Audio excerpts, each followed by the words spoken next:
Վայլդբերիս և Օզոն առցանց առևտրի հարթակների միջոցով վաճառք իրականացնող մեր հայրենակիցները արդեն մի քանի օր է խնդրի առաջ են կանգնել։ Հունան Վանցյանը ևս բախվել է խնդրին։ Այս պահին կա մաքսայինի հետ կապված խնդիրներ, որոնց պաշտոնական պարզաբանումը եղել է, որ խստացումներ են եղել որոշման հիման վրա։ Այդ կարող եմ ասել,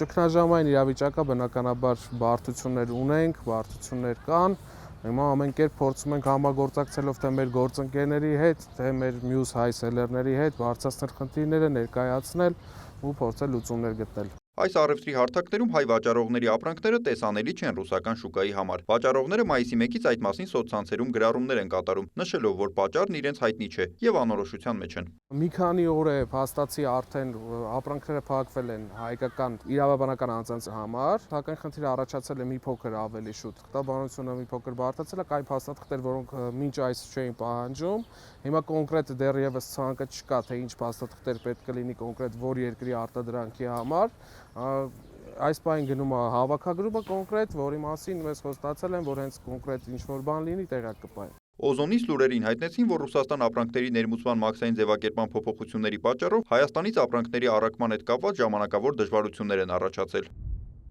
Որպեսզի գնորդները երկարատև առաքման պատճառով չչեղարկեն պատվերները, մենք որոշ ժամանակով թաքցրել ենք այդ ապրանքների քարտերը Ռուսաստանի Դաշնությունում գտնվող գնորդների համար։ Միաժամանակ Օզոնի ռուսաստանյան պահեստներում գտնվող հայ ձեռնարկատերերի բոլոր ապրանքները վաճառվում են առանց սահմանափակումների։ Նույն կերպ ամբողջ ծավալով շարունակվում են վաճառքները Հայաստանի ներսում։ Գնորդները տեսնում են տեղական վաճառողների բոլոր ապրանքները եւ կարող են դրանք պատվիրել սովորականի պես։ Մենք արդեն աշխատում ենք լոգիստիկ շղթաների վերականգնման ուղղությամբ եւ մոտ ժամանակներս նախատեսում ենք վերադարձնել ժամանակավորապես անհասանելի դարձած ապրանքները։ Նույն պատճառը նշել են նաև Ինվբամ ընկերությունից, որը ներկայացնում է Վայլդբերիսը, հավելելով, ընկերությունը գտնվում է գործընկերների եւ համապատասխան կառույցների հետ մշտական երկխոսության մեջ ու ուշադիր հետևում է իրավիճակի զարգացմանը։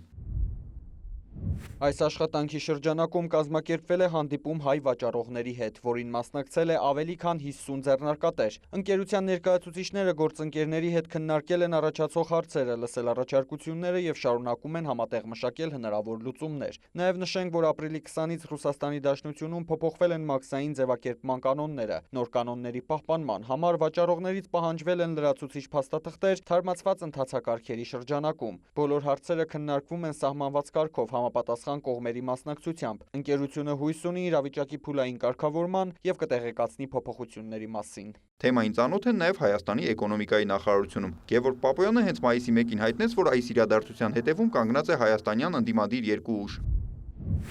Խնդրից հատկապես ուրախացել ու հրճվում են այդ երկու ուժերին սատարող ռևանշիստները։ Տասնյակներով արդեն ինքնահրճվում են այն փաստից, որ հայ արտադրողի համար խնդիրներ են ստեղծվել։ Այս հարցն էլ ենք լուծելու։ Դուք այս օրվան հասակ ամիսներ շարունակ այլ երկրների չինովնիկներին Հայաստանի վրա դանոս գրելով, մենք շուտով կլուծենք այս հարցը։ Հայաստանի ու հայ արտադրողի վրա օտար երկրում սուտ մատնություն գրողները Հայաստանի քաղաքական կյանքում տեղ չունեն։ Չի բացառվում, որ խնդիրներն իրոք մաքսային ընթացակարգերի հետ են կապված, ինչպես կազմակերպություններն են հայտարարում, նշում են տնտեսագետները։ Իհարկե, ինչու հենց այս պահին այդ խստացումները, այսինքն փաստաթղթերի ձևակերպման, մաքսային ընթացակարգերի խստացում հենց այս պահին պետք է լիներ, սա միգուցե տանում է որոշակի այսպես մտորումների, ավելի շատ սա որպես քաղաքական գործոնի ազդեցություն, սակայն կոնկրետ փաստեր այդ մասին չունեն, կարելի է ընդհանրապես ենթադրություններ անել, սակայն իրականում ցանկացած այսպես երկիր իրավունք ունի իր ներքին մաքսային ընթացակարգին որոշակի խստացումներ իրականացնի, որը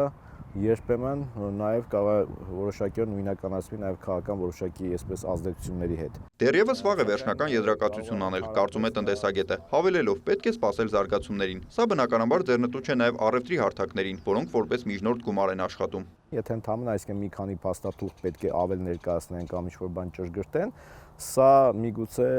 ներքին ընթացակարգերով հնարավոր լինի լուծել կազմակերպության մակարդակով, եթե ավելի խորանա, կարծում եմ սա արդեն պետական մակարդակով պետք է այս հարցը քննարկվի, քանի որ միջպետական առևտրի, այսպես ասած, գործընթացներին է սա խաթարում։ Վաճառողներն ակնկալում են, որ խնդիրն արագ լուծում կստանա, քանի որ ամեն օր մեծ վնասներ են կրում։ Նիկոլայ Ավետիսյան, Հովհաննես Քյուրքչյան, լուրեր։